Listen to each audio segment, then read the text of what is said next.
Hello बच्चों, शिव साठ and classes में स्वागत है आपका। मैं मुकेश पांडे। सबसे पहले हाई कोर्ट परीक्षा देने जा रहे बच्चों को बहुत बहुत शुभकामनाएं। जो कलर की परीक्षा में शामिल हो रहे हैं उनके लिए सबसे एक इम्पॉर्टेंट चीज़ हमें बताना था। जो गलती बच्चे अभी स्टेनो का पेपर हुआ करके आए हैं, अभी स्टेनो क्लर्क में जो स्टेनो की वैकेंसी थी उसका जो अभी लास्ट पिछले संडे को पेपर हुआ उसमें कुछ बच्चों ने बहुत बड़ी गलती की है। ये गलती आप लोग ना करें, इसको हम बताएंगे, अच्छे से समझने का प्रयास करिएगा। और बहुत ही आसान पेपर आता, बहुत कठिन नहीं आता है। आप उसको बहुत हाई लेवल सोच के सॉल्व करना शुरू कर दें तो वहीं पे गलती होती है। तो दो तीन चीज़ें हैं जो हम आपको बताएंगे, आप अच्छे से समझने का प्रयास करिए। सबसे पहले तो पेपर आपको पता है, पढ़े ही हैं, उसके बारे में नहीं बताना है कि अब क्या आएगा क्या नहीं आएगा, ये अब सही नहीं समय है बताने का। आपको पेपर सॉल्व कैसे करना ये ध्यान रखना है। तो सबसे पहले पेपर सॉल्व कैसे करते हैं ये आपको बता दें कि जो एग्ज़ाम में जैसे आपके 4 पोर्शन है, इसमें इंग्लिश है, हिंदी है और मैथ है और आपका जीके है। तो सबसे पहले जिस सब्जेक्ट पे आपकी पकड़ अच्छी है उस सब्जेक्ट को पहले सॉल्व करते हैं। पहले उसको सॉल्व किया, फिर उसके बाद जो आपका है यानी चारों सीढ़ी में जो आपको पहले नंबर पे है उसको पहले, जो दूसरे नंबर उसको दूसरे पर, तीसरे नंबर तीसरे चौथे, इस तरह से हमने पूरे क्वेश्चन को जितने हमें समझ में आए अच्छे से हमने सॉल्व किया। अब जो सबसे बड़ी गलती करते हैं बच्चे, सॉल्व करते जाते हैं गोला भरना। सबसे बड़ी गलती जो गोला भरने में कर देते हैं बच्चे, ये ऑफलाइन टेस्ट हो रहा है, इसमें सबसे बड़ी गलती है। एक्चुअली होता क्या, इसमें ऑनलाइन पेपर चल रहे हैं सब, तो सबकी आदत है खराब। तो आदत खराब है यानी आपकी प्रैक्टिस उस पर है, इस पे कम प्रैक्टिस है।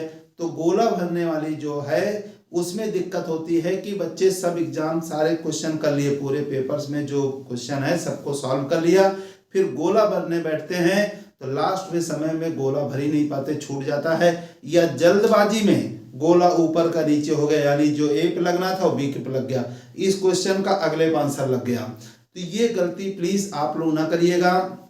सबसे पहले आपने मैथ का पोर्शन, मान लीजिए मैथ उठाया, मैथ किया, मैथ में जितने क्वेश्चन किए फटाफट गोला भर लिए। और टाइम को आपको बांध के चलना है, टाइम को आपको अपने हिसाब से कर लेना है कि हमें मैथ कितने में करना है, इंग्लिश कितना समय देना है, जीके में कितना देना है और हिंदी में कितना देना है। तो सबसे पहले जो किया उसको तुरंत उसी लाइन बढ़िया से गोला भरना है। फिर उसके बाद अगला स्टेप उठाया, उसका किया, 25 क्वेश्चन जितने भी क्वेश्चन आ रहे हैं उसको किया, जितना आया उसका फटाफट हमने गोला भरा। अगला स्टेप उठाया, उसका किया, फटाफट गोला भरा। उस और देख के गोला भरने में बहुत बड़ी गलती करके आए हैं बच्चे, बहुत बड़ी गलती करके आए हैं। मेहनत खूब अच्छे से किए, सबने पेपर भी सबका अच्छा हुआ, लेकिन ये गलती बहुत बच्चे, काफ़ी बच्चे आप लोगों को मिलते होंगे, सबने यही गलती किया है कि किसी का गोला छूट गया है या जिसने भरा है ऊपर नीचे कर दिया है। वो चीज़ें अभी नहीं, सबको नहीं पता कि हमने ऊपर नीचे किया, लेकिन ये गलती होती है, ये होती है। पहले हम लोग पेपर देते थे यही सब गलतियाँ होती रहती, हम लोगों के आदत में था कि गोले भरने का होता। अब ऑनलाइन पेपर चल रहे हैं, ऑनलाइन में आदत दूसरी है, इसलिए आपको गोला भरने में बिल्कुल लाइन को ध्यान में रखते हुए गोला भरना है, नहीं तो पूरा किया कराया क्वेश्चन आपका गलत हो जाएगा। और यही एक भी गलत हो गया तो आपकी ज़िंदगी बदल जाएगी। 80 नंबर मेरिट जानी है, पता चला आपको 79 हुआ, एक गोले की वजह से रह गया, तो बहुत बाद में बहुत टेंशन हो जाएगी। इसलिए सबसे पहला जो स्टेप आपको अच्छे से आता है उस स्टेप को सॉल्व करेंगे। उसके जितने क्वेश्चन किए हमने फटाफट उनके गोला भर दिया, फिर अगला किया, इस तरह से हमारे चारों पोर्शन के कंप्लीट। उसके बाद फिर देखते हमें जो सवाल आया, मैथ उठाया, मैथ में जितना आया उतना किया, हमने फटाफट गोला भर दिया। फिर इसी तरह से सीढ़ी दर सीढ़ी बढ़ेंगे, यानी जितने क्वेश्चन किया एक पोर्शन का, ये भी नहीं कि एक सवाल किया गोला भरा तो भी समय आपका बर्बाद होगा। एक पोर्शन आपने किया तुरंत उसका गोला, एक सवाल करने के बाद गोला नहीं भरना है, नहीं तो आपका समय, एक पोर्शन किया उसका फटाफट गोला भरा, लाइन टू लाइन। विशेष ध्यान रखना है कि हम जिस लाइन पे है उसी लाइन पे चल रहे, नहीं पता चला दूसरे क्वेश्चन का तीसरे नंबर का गोला भर दिया, फिर आपका सब बेकार हो जाएगा। इसलिए इसको विशेष ध्यान में रखते हुए आपको काम करना है। और पेपर बहुत ही आसान आता है, बहुत कठिन नहीं आता, बहुत हाई लेवल। कभी कभी ये भी होता है, पीछे एग्जाम में भी बच्चों ने किया है कि उनको क्वेश्चन तो आ रहा था, लगा तो बहुत सरल, इसका ये नहीं ये होना चाहिए, तो ऐसा नहीं, बिल्कुल आपको माइंड को जीरो रख करके बिल्कुल समझ के क्वेश्चन पूछा क्या गया है उसी को ध्यान में रखते हुए हमें आंसर देना है।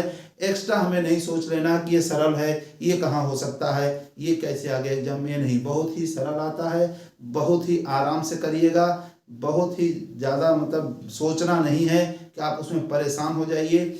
मेन काम है आपका गोला भरना और नेगेटिव मार्क्स नहीं है, ये आपको पता है, इसलिए एक भी क्वेश्चन छूटना नहीं है। सबसे पहले जो अच्छा सा हुआ उसको किया, फिर बाद में इतना समय हम लेके चलेंगे कि उसमें मान लीजिए हम क्वेश्चन नहीं भी पढ़ पाए तब भी गोला तो सबको हमें भर ही देना है। तो यानी क्वेश्चन एक भी नहीं छोड़ना। जब नेगेटिव मार्क्स नहीं है तो आपको क्वेश्चन भरने का कोई वही नहीं है, तो क्वेश्चन को आपको छोड़ना ही नहीं है, सारे क्वेश्चन आपको करके आना है। हमारी बहुत सारी शुभकामनाएं आपके साथ हैं, आप अवश्य अच्छे से करके आइए जिससे आने वाला साल आपके लिए बहुत अच्छा हो। बेस्ट ऑफ लक, धन्यवाद, नमस्कार।